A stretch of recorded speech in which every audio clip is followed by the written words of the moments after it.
হয়, আমি অসম চাহ জনজাতি ছাত্ৰ সন্থা বালিপাৰা উপশাখা, পৰুৱা উপশাখা, বিন্দুগুৰি উপশাখা আৰু ৰঙাপাৰা উপশাখাৰো কিছুমান ল'ৰা আছে। চবেই মিলি পেলাই আজি আমি এটি বিশেষ আলোচনাৰ সভা আমি আয়োজন কৰিছিলোঁ, য'ত নেকি আমি আপোনালোকক জনাব বিচাৰিছোঁ যোৱা 12/6/2025 তাৰিখে বৃহস্পতিবাৰে যোৱা সপ্তাহ মানে একেবাৰে আমাৰ যি অসম চাহ জনজাতি ছাত্ৰ সন্থা আঠচাখন তেজপুৰ শাখাখন একেবাৰে অবৈধ আৰু অসাংবিধানিকভাৱে গঠন কৰা হৈছে, য'ত নেকি বালিপাৰা উপশাখা কি কাৰণত বা পৰুৱা উপশাখা কি কাৰণত বা বিন্দুগুৰি উপশাখাৰ কিছুমান যি যোগ্য মানে আঠচা কৰ্মীসকল আছে বা ৰঙাপাৰা উপশাখাৰো যিসকল যোগ্য কৰ্মীসকল আছে তেখেতসকলক নোলোৱাকৈ দুটা উপশাখাক লৈ পেলাই অসম চাহ জনজাতি ছাত্ৰ সন্থা তেজপুৰ শাখা সমিতিখন গঠন হৈছে।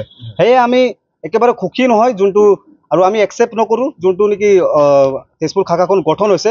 সেয়ে আমি অসম চাহ জনজাতি ছাত্ৰ সন্থা কেন্দ্ৰীয় সমিতিৰ সন্মানীয় সভাপতি ধীৰাজ গোৱালা, লগতে সন্মানীয় সাধাৰণ সম্পাদক মানে জগদীশ বৰাই ডাঙৰীয়াকে আমি অনুৰোধ কৰিছোঁ যে যি সমিতিখন গঠন হৈছে এই সমিতিখন ভংগ কৰিব লাগে আৰু 4টা উপশাখাক লৈ পেলাই এক পূৰ্ণ পৰ্যায়ৰ তেজপুৰ শাখা সমিতিখন গঠন হ'ব লাগে। কাৰণ সেইদিনাখন আমাৰ লগত বহুত অন্যায় হৈছে।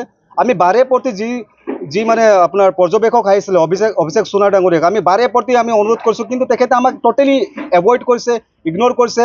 আমাৰ যি দাবী আছিলে দাবী একেবাৰে নামানে, আমাৰ কথাই নুশুনে আৰু বিনা কাৰণত আমাক বালিপাৰা উপশাখা একেবাৰে বাহিৰত ওলাই দিছে। বাহিৰত ওলাই দি পেলাই একেবাৰে বন্ধ এটা ৰুমৰ ভিতৰত তেজপুৰ শাখা সমিতিখন গঠন হৈছে। আৰু এইটো কথা আমি কেতিয়াও মানি নলওঁ, কাৰণ আপোনালোকে 4টা উপশাখাক লৈ পেলাই সমিতিখন গঠন কৰক, তাত আমাৰ একো আপত্তি নাই। কিন্তু যে 4টা উপশাখাক লৈ পেলাই আপোনালোকে সমিতিখন গঠন কৰক, তাত আমাৰ কিন্তু ক'বলগীয়া একো নাই। অন্যথা চাওক, আমাৰ লগত আজি আমি যি ইয়াতে আমি এটি বিশেষ আলোচনা সভা আমি আয়োজন কৰিছোঁ, আমাৰ লগত বহুত আঠচা কৰ্মীসকলে আছে। আমি ইমানসকল ল'ৰাই আমি অতদিনে আমি সততাৰে নিষ্ঠাৰে আমি আঠচা কৰি আছোঁ। আমি ইমান দিন আঠচাই কৰি আছোঁ, কিন্তু বেলেগ আমি একো কৰা নাই। জাতিটোৰ কাৰণে একদম মানে আমি আঠচা কৰি আছোঁ, কাম কৰি আছোঁ। কিন্তু এইবিলাক ল'ৰাক আজি আমি একেবাৰে ডিপ্ৰাইভ হৈ যোৱাৰ নিচিনা লাগি আছে। কিয় এনেকুৱা হৈ আছে আমি ধৰিব পৰা নাই। সেয়ে ধীৰাজ গোৱালা, জগদীশ বৰাই ডাঙৰীয়া আমি অনুৰোধ কৰিছোঁ যে 4টা উপশাখাক লৈ পেলাই আপোনালোকে সমিতিখন গঠন কৰক, আৰু যোনটো সমিতিখন আপোনালোকে অসাংবিধানিক আৰু অবৈধভাৱে গঠন কৰিছে এই সমিতিখন ভংগ কৰিব লাগে অতি শীঘ্ৰে। অন্যথা কিন্তু আমি এতিয়া ক'বই লাগিব আৰু ক'বৰ কাৰণে আমি বাধ্য আছোঁ। আমি ইয়াত যিমান আঠচা কৰ্মীসকলে আছোঁ, আমি কিন্তু বিকল্প ব্যৱস্থা ল'বৰ কাৰণে আমি কিন্তু মন বনাই লৈছোঁ অতি শীঘ্ৰে।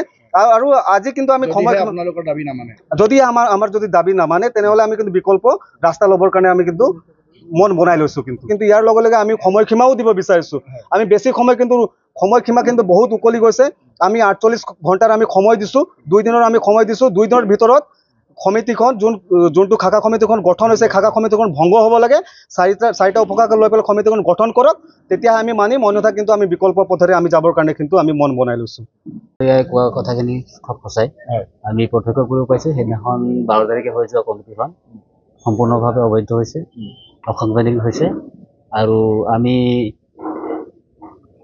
কথাখিনি গম পোৱাৰ পিছত, আমাৰ ওচৰত তথ্য থকাৰ পিছতো, আমি অভিযোগ দাখিল কৰাৰ পিছতো তেখেতসকলে কোনো ধৰণৰ পদক্ষেপ নল'লে আৰু বালিপাৰা আৰু পৰুৱাক তেখেতসকলে আঁতৰাই শাখাখন কমিটি গঠন কৰিছে। তো এই কমিটিখন আমি সম্পূৰ্ণভাৱে অবৈধ বুলি ভাবোঁ আৰু এই কমিটিখন আমি কেতিয়াও নামানো। অতি শীঘ্ৰে কেন্দ্ৰীয় সমিতিয়ে এই সমিতিখন ভংগ কৰি নতুন কমিটি গঠন কৰক, 4টা উপশাখালৈ গঠন কৰক। অন্যথা প্ৰথম কথা হ'ল, আমি যিসকল ব্যক্তিয়ে প্ৰতিনিধি কৰিছিলে তেখেতসকলৰ ওপৰত বিভিন্ন ধৰণৰ অভিযোগ আছিলে, আৰু এই অভিযোগ আমি তথ্য সহকাৰে দিয়াৰ পাছতো পৰ্যবেক্ষকে কোনো ধৰণৰ পদক্ষেপ নল'লে। সেইকাৰণে আমি এই কমিটিখন বনাওঁতে সেই ৰকমৰ মানে বাধা পাইছোঁ, আৰু তাৰ পৰা আমি পৰ্যবেক্ষকক জনালোঁ যে আমি এই কমিটিখন নামানো, আৰু তেখেতসকলে আমাক আঁতৰাই নতুনকৈ কমিটিখন বনাই দিলে।